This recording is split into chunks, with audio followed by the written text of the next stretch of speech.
because we are all sinners. But thanks be to God, Jesus Christ.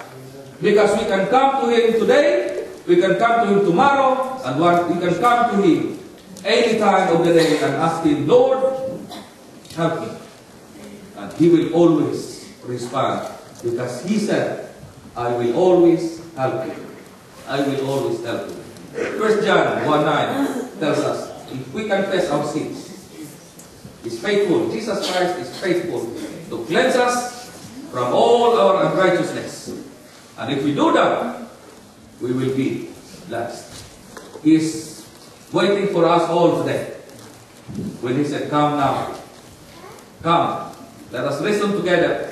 And He said, though your sins be as scarlet, they shall be as white as snow. Though they be red like crimson, they shall be as wool.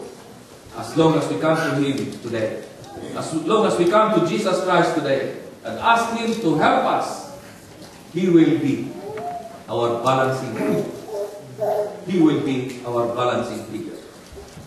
Because Jesus will always hear His children when the children, or when all of us will ask Him for help from Him. We should not be like the man of old, the Pharisee of old, who wanted to force balance his statement of account before the Lord. When one day he said, I thank God, I thank you God, because I am not like this sinner here. Would like to force balance his account before the Lord. I thank you God, I am not like this one. I'm good. But you know the story. The other man, saying, God, please help me. I am a sinner.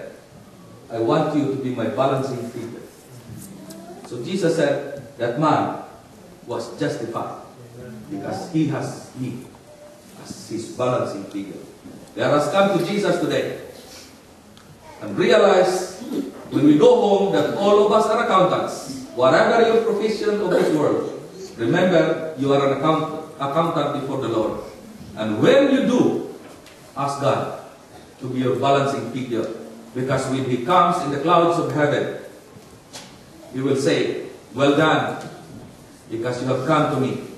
Enter into the joy of my Lord. This is my prayer this morning. Amen. For our closing song, let us all stand and sing 499.